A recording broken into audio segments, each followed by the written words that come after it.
multiples tendances, séjours. Bonjour les mamans et bonne fête. Des dictatures, on a une dictature, on a connu...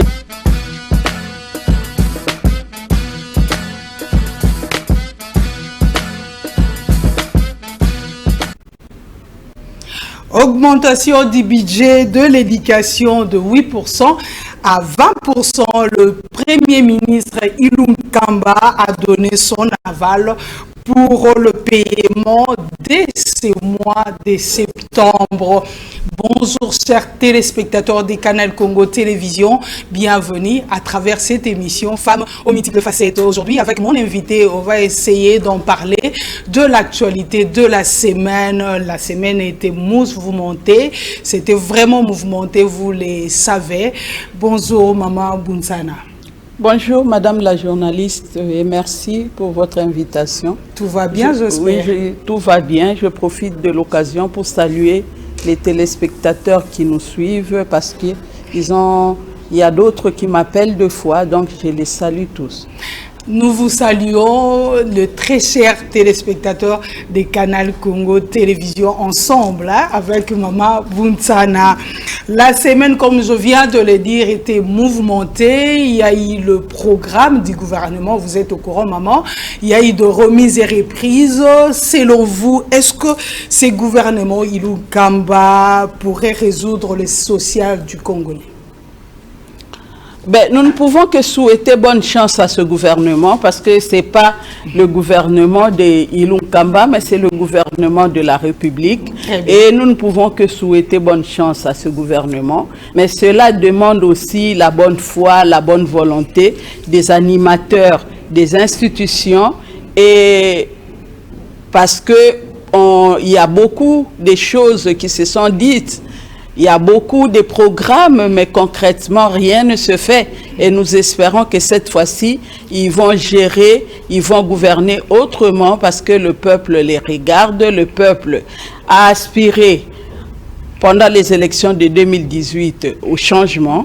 Donc, nous croyons que le Premier ministre Ilunga Kamba apportera ce changement dans la manière de conduire les affaires de l'État. Parmi tant d'autres, comme vous venez de l'insinuer, de promesses, l'île est concrétisée. C'est pour ces fins du mois, je le dis tantôt, bientôt les enseignants vont recevoir leur salaire, mais pas comme avant. On peut dire que c'est une délivrance pour les enseignants de 8% à 20%. Votre réaction par rapport à ça? Ben, moi, je crois que on ne peut pas dire que c'est une délivrance parce que ils ont beaucoup de problèmes, nos enseignants. Avec le peu qu'on leur donne, ils arrivent difficilement à la fin du mois.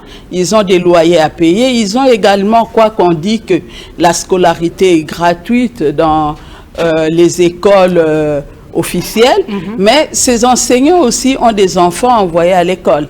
Pas seulement à l'école primaire, mais à l'école secondaire ou à l'université également. Ces enseignants ont droit aussi à bien vivre, à avoir une habitation décente et à pouvoir prendre ceux qui sont autour d'eux en charge aussi. Et les promesses faites par le Premier ministre, ben, attendons voir du concret. Parce que fin du mois de septembre. On a toujours promis, on avait promis Mboudi, mais jusqu'aujourd'hui, rien ne s'est fait. Là, c'est fait, madame. Là, c'est fait. Oui, là, c'est fait. Attendant, le ministre du budget, avant aussi, il y avait la banque. Oui, c'est bien, c'est une bonne chose. Nous encourageons cette initiative. Mais que cela ne s'arrête pas seulement là. Ils doivent continuer jusqu'à ce que les fonctionnaires auront un salaire décent. Un salaire qui permettra aux fonctionnaires congolais de pouvoir nouer les deux bouts du mois, de pouvoir se payer une maison, un logis, avoir un logis décent et de pouvoir aussi prendre les siens en charge. C'est ce que nous demandons. Parce que c'est pas l'argent qui manque en République démocratique du Congo. Quand nous apprenons qu'il y a détournement des sommes exorbitantes, c'est que la caisse de l'État a des moyens, mais ce qui manque à ceux-là qui gouvernent, à ceux-là qui gèrent ces caisses-là, c'est de la bonne foi, c'est de la bonne volonté tout simplement. Mais maintenant, nous croyons qu'ils vont essayer de faire des choses dans l'intérêt de la population et nous ne pouvons que leur souhaiter bonne chance. Parlons-en, Madame Bounsana, du 15 millions de dollars partis envolés comme ça. Mais on acquise quelques personnalités. Selon vous, est-ce que c'est possible de poursuivre en justice ces personnes-là? Parce que le peuple a besoin que l'argent soit retourné à la caisse de l'État. Est-ce que c'est possible? 15 millions quand même, c'est colossal. Hein? Oui, tant que la justice demeurera un secteur privé des tenants du pouvoir, eh bien, le développement ne sera qu'un slogan en République démocratique du Congo. Parce qu'on dit c'est la justice qui élève une nation. Et la justice doit être équitable pour tous. La justice, pas seulement pour les opposants, pas seulement les faibles, mais la justice doit être pour tous. Et cette justice, moi je crois, ça doit commencer par la tête et afin ceux qui suivent va suivre d'elle-même. Et si on ne veut pas appliquer la justice et si on ne laisse pas aux inspecteurs de faire leur travail, les inspecteurs ont été on leur avait imposé, on les a imposés, ils ont été encerclés, ils étaient dans une insécurité et donc nous ne comprenons pas pourquoi on doit intimider les personnes qui font leur travail et pourquoi ceux qui ont le pouvoir doivent intervenir quand les personnes veulent faire normalement leur travail. On ne veut pas qu'on enquête, on ne veut pas que ces enquêtes aboutissent. Mais non, qu'est-ce qu'ils cachent? Qu'est-ce qu'ils cachent? Mais moi je dis... Roger Ntingui a été humilié par rapport au détournement, mais on peut appeler les 15 millions détournements. Oui, moi je dis, mais les 15 millions ont été détournés. Parce qu'il n'y a pas... On ne peut pas inventer des choses. Les 15 millions ont été détournés. Il fallait laisser la justice faire son travail. Les inspecteurs continuaient leur travail. Et à la fin, qu'on nous dise que non, c'était une erreur. Mais on ne leur a pas permis de faire ce travail comme il se devait. Et aujourd'hui, on nous dit qu'il n'y avait pas de détournement. Non. Nous savons qu'il y avait détournement. Et nous savons les personnes qui ont été citées dans ce détournement. Mais parce qu'ils ont un pouvoir et on ne sait pas les poursuivre, on ne sait pas, on tait les choses, mais ils ont détourné l'argent de la République et nous les attendons aux élections de 2023.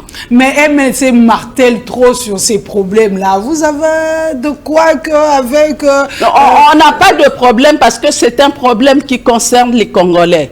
L'argent, ce n'est pas l'argent des individus, mais c'est l'argent de la caisse de l'État et l'État, c'est le Congolais. Donc, quand les Congolais apprennent que leur argent a été détourné, mais nous devons quand même savoir parce que nous avons beaucoup de besoins. Il n'y a pas de route, il n'y a pas, le social n'est pas pris en compte, il y a beaucoup de problèmes, il y a les fonctionnaires qui sont mal payés, mais il y a d'autres qui se tapent. Mais ça commence à venir. Oui, il y a d'autres qui se tapent le privilège de toucher dans les caisses de l'État sans être inquiétés. Et si l'inspection des finances veut faire son travail, ben ils sont là, on les contraint à ne rien faire, ils sont intimidés. Et là, nous disons non, parce que c'est l'argent de la République. Hier, tout le monde chantait, tout le monde criait qu'il faut la bonne gouvernance gouvernance qu'il faut le changement, mais cela doit commencer par nous. Le changement doit commencer par moi et il ne faut pas attendre le changement des autres. Quand toi tu es là,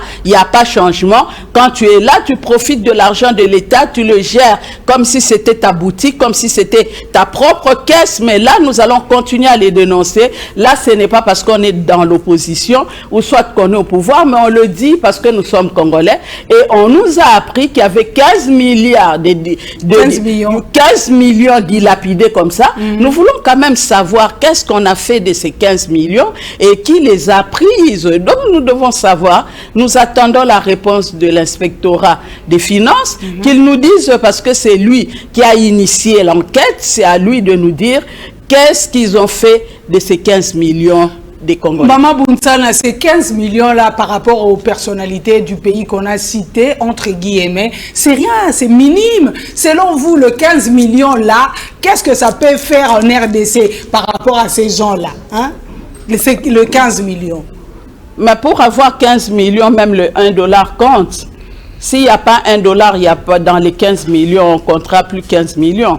Donc tout compte parce que ce n'est pas leur argent, ce n'est pas leur boutique, c'est la République et c'est l'argent des Congolais. Donc les Congolais doivent être au courant de ce qui se fait, comment ils ont affecté les finances. Donc nous devons le savoir, c'est notre droit. Donc les 15 millions, ce n'est pas l'argent d'un individu pour qu'il s'en approprie comme il le veut, mais c'est l'argent de tous. Donc nous devons savoir qu'est-ce qu'ils ont fait de ces 15 millions, c'est notre droit. Très bien, c'est le droit des Congolais. Les Congolais ont besoin de savoir d'où est parti cet argent. Mais le MLC martèle sur ça. Ils ont dit qu'ils ne cesseront pas l'affaire. Ils ne s'éteront jamais. Il faut que les 15 millions-là soient clarifiés. Où est parti le 15 millions? Madame Buntsana, vous êtes du MLC. Vous êtes aussi de la Mouka.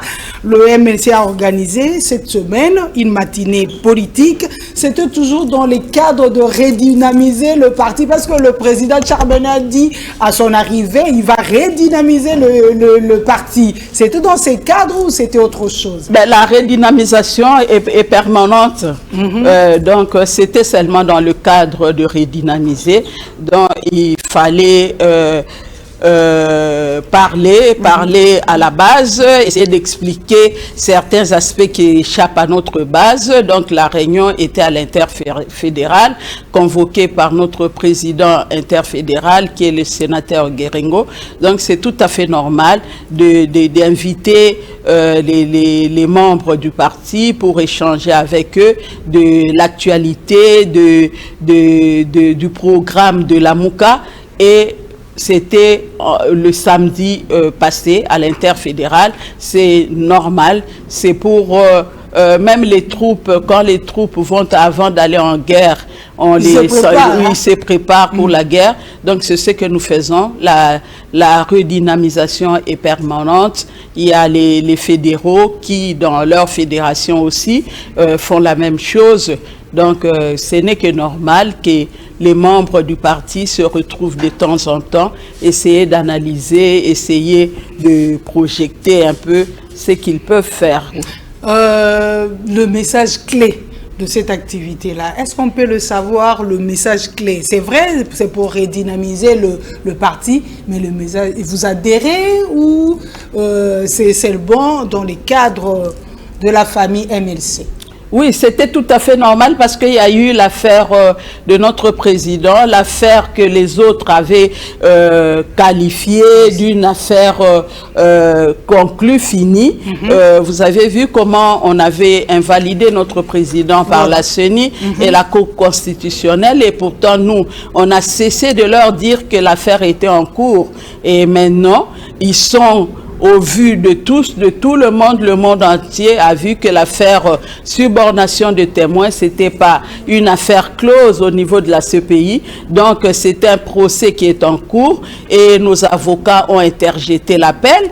C'est pour cela qu'on a voulu quand même expliquer à la population le déroulement de cette affaire et essayer aussi de démontrer à ceux-là qui n'ont pas dit le droit. Et pourtant, la Cour constitutionnelle devrait dire le droit, mais la Cour constitutionnelle a appuyé les arguments de la CENI en invalidant le sénateur Jean-Pierre Bemba qui était dans ses droits de postuler parce que pour eux, subornation des témoins, c'est corruption et pour eux, l'affaire était close, mais maintenant, l'affaire n'est pas close. C'est pour cela il fallait quand même expliquer à la population l'injustice qu'a subi notre président national et essayer aussi d'encourager, de stimuler cette population à continuer la lutte parce que nous continuons notre lutte, nous sommes de l'opposition, nous sommes dans la Mouka et il fallait quand même leur expliquer qu'est compte faire la Mouka prochainement. Parce que le président... Vous avez parlé, on a parlé de la date du 30 septembre, il y aura quelque chose? Oui, le 20 septembre, c'est le 20e anniversaire. Okay. Oui, c'est le 20e anniversaire du mouvement de libération du Congo. Et nous allons célébrer la journée. Mais jusque-là, nous ne savons pas c'est à Kisangani, parce que c'est à Kisangani qu'est né le mouvement de libération du Congo, bien, ou à Kinshasa, oui. Mais nous allons célébrer les 20 années du mouvement de libération du Congo, malgré les tumultes, malgré les crocs en jambes, mais le mouvement de libération... Vous avancez toujours. Oui, nous avançons, et parce que nous sommes les fourmis, et comme nous disons, avec Dieu nous vaincrons, et nous croyons que ce Dieu-là ne nous abandonne pas, quelles que soient les difficultés, mais nous avançons, et il y a beaucoup d'adhérents, il y a encore beaucoup de gens qui croient à ce combat du sénateur Jean-Pierre Bemba, qui croient que l'avenir du Congo, avec Jean-Pierre Bemba, il y aura un changement. Et donc, nous continuons notre combat et nous allons célébrer les 20 années du mouvement de libération du Congo. Il sera sur place, le chairman? Bien sûr, il sera là. Ok, que Dieu vous entende. Merci. Changeons de chapitre. Madame Bounsana quittons les MLC pour le remise et reprise, comme je l'ai dit tantôt. Monsieur Boussa, Lucien, a pris le bâton. Il reste toujours ministre du Commerce, mais aussitôt fait le remise et reprise, il a pris des décisions en interdisant des activités funéraires à la foire internationale de Kinshasa. Est-ce que la décision n'est pas précipitée, madame? Non, mais moi je crois que c'est quand même une bonne décision. Malheureusement que cette décision est venue un peu plus tard parce que même quand l'ancien président était là, le ministre Jean-Lucien Boussa était toujours le ministre du Commerce, mais nous ne savons pas pourquoi à cette période, il n'avait pas pris cette décision, mais nous saluons cette décision parce que la foire, la Fikine n'est pas un lieu mortuaire, non plus un endroit où il y a des chégués, où il y a des militaires. Et moi, j'encourage le ministre Jean-Lucien Boussa et je lui demande d'aller plus loin, de chasser toute personne qui a érigé des bicoques là-bas, dans cette enceinte-là. Et pour que, oui, et même les militaires qui sont logés là-bas, c'est pas leur lieu. Les militaires n'ont qu'à rentrer dans leur caserne et qu'on nettoie un peu cet espace-là pour relancer la foire internationale d'heureuse mémoire, parce que la foire internationale, moi je me souviens, oui, à notre époque, quand on était, moi j'ai grandi à Lemba, quand on était jeune fille, on y allait, on jouait, il y avait des jeux, et quand nous avons eu nos enfants également, on a amené nos enfants là-bas pour jouer. C'était vraiment un grand marché où les gens venaient de partout du monde pour venir exposer. Mais aujourd'hui, la foire internationale, oui, aujourd'hui, il n'y a que des kermesses, et il n'y a que des morts, il n'y a que des chégués, il n'y a que des militaires, et nous encourageons cette décision du ministre Jean-Lucien Boussa, mais qu'il approfondit, qu'il continue, qu'on chasse tous ceux qui sont là-bas et qu'on essaie un peu d'aménager cet endroit pour le bien de tous. Enfin, le gouverneur Atou Matoubouana et son vice, suite au scandale, sont maintenant à Makala. Pour le Né-Congo, sans soulagement, Madame Bounsana? Oui, c'est vraiment triste pour nous, peuple Né-Congo, un peuple respectueux des valeurs. C'est vraiment triste cette affaire de Matou, mais...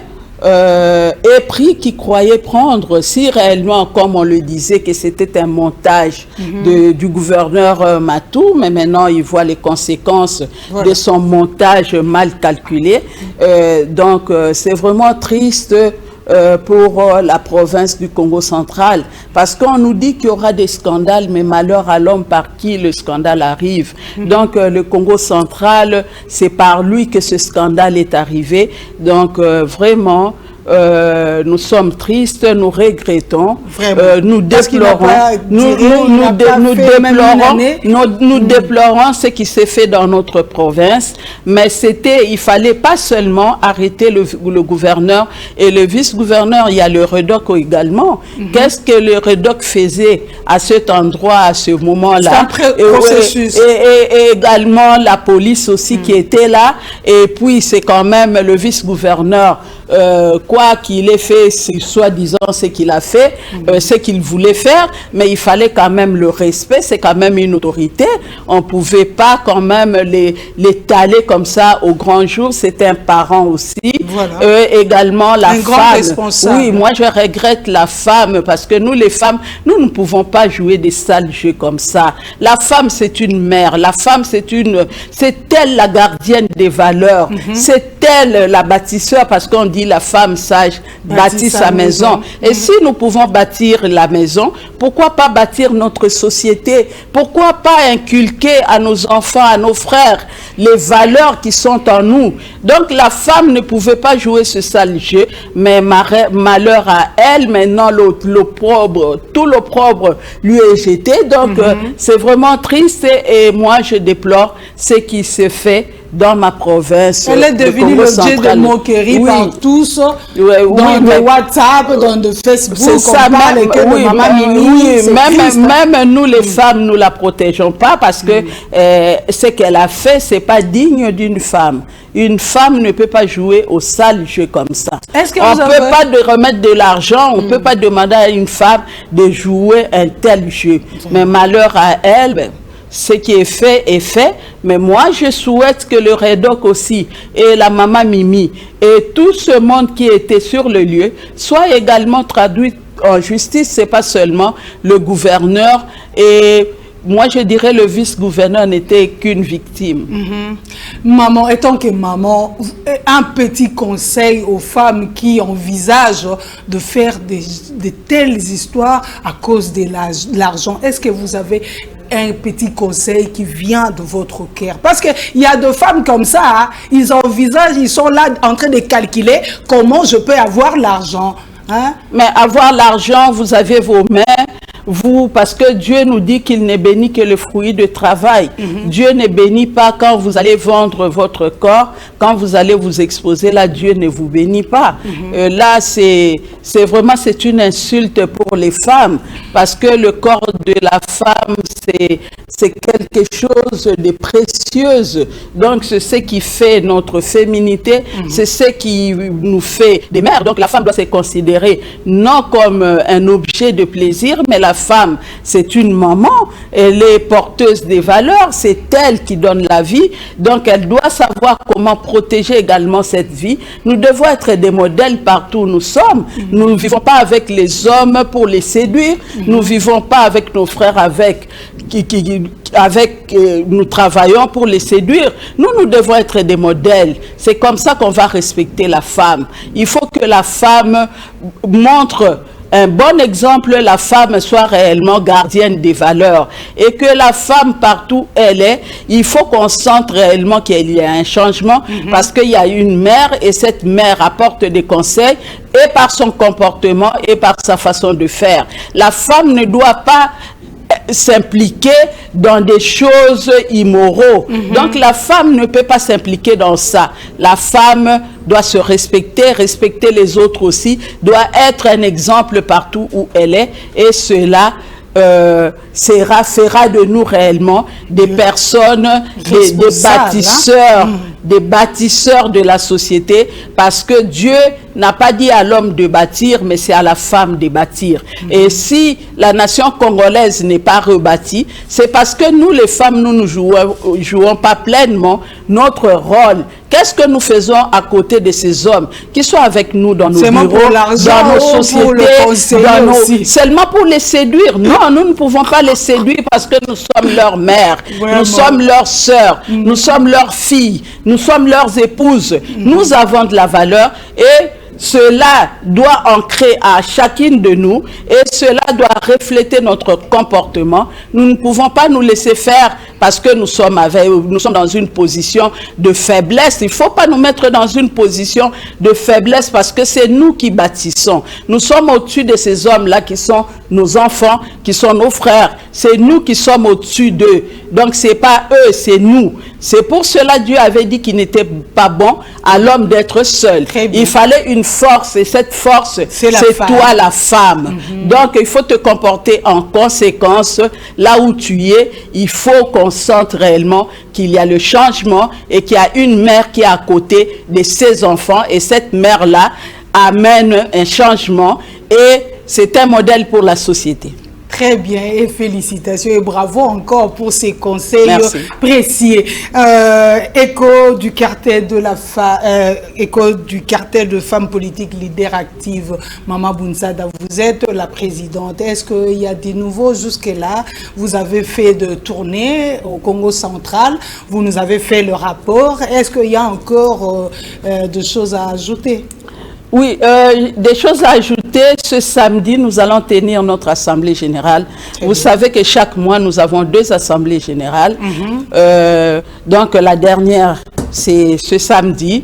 Et nous demandons à toutes les femmes fortes, à toutes les femmes actives, toutes ces femmes leaders, qu'elles viennent nombreuses assister, participer à l'assemblée générale au lieu habituel. Et nous les encourageons également parce qu'il y a d'autres femmes qui sont dans les partis politiques, les partis qui sont au pouvoir, le FCC les cache. Et ces femmes ont travaillé pendant des années, et ces femmes ont contribué même pour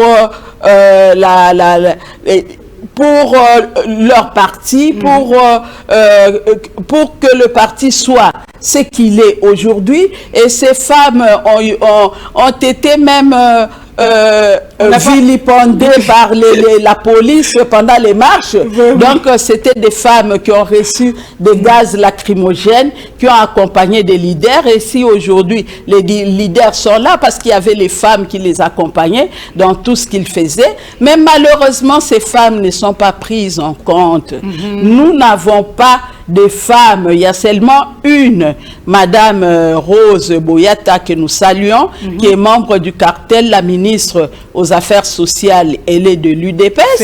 Mais oui, mais il y avait quand même beaucoup de femmes dans ces partis politiques. Il fallait quand même qu'il y ait des femmes, beaucoup de femmes dans ce gouvernement, parce que ces femmes sont des femmes compétentes, sont des femmes capables, ce sont des femmes qui peuvent apporter de l'innovation dans la gouvernance.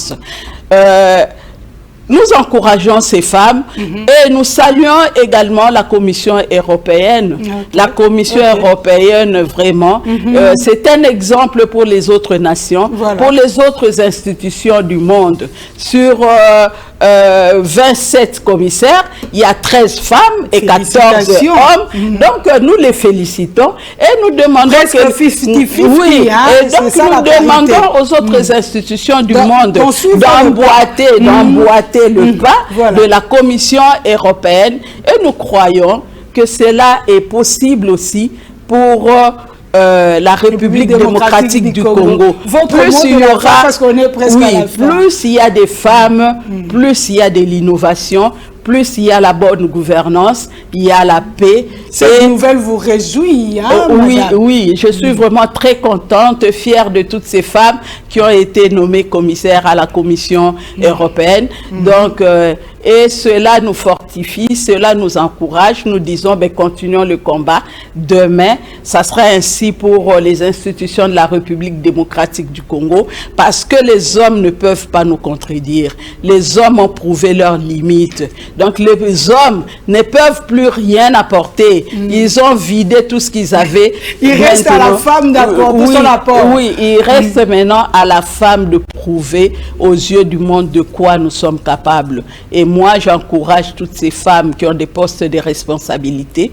Nous les soutenons et nous encourageons également celles-là qui sont dans des partis qui croyaient être alignés mais qui ne l'ont pas été, mais qu'ils continuent leur combat. Dieu dit 1000 ans pour lui c'est un jour, donc tout est possible. Restons fidèles dans nos partis politiques, continuons notre combat et Dieu est juste, il sait ce qu'il nous réserve. Merci. Merci beaucoup, Madame. Xénophobia en Afrique du Sud, on n'a pas eu le temps d'en parler. Très prochainement, si Dieu le veut. Condoléances à Maman Noëlla, la femme de Luchi Manjate. Vraiment, que l'Éternel protège la famille, Maman Noëlla. C'en est fini pour aujourd'hui. Femme aux multiples facettes. Merci à Niwa Pezo, à Alain Kabongo, Bruno, merci. Et très bientôt, on va se revoir. Et je dis au revoir à Maman Bunzana. Merci Mimiche, au revoir aussi à toi. Et bon week-end. Au revoir, merci. Bon week-end. Ciao, ciao, merci beaucoup.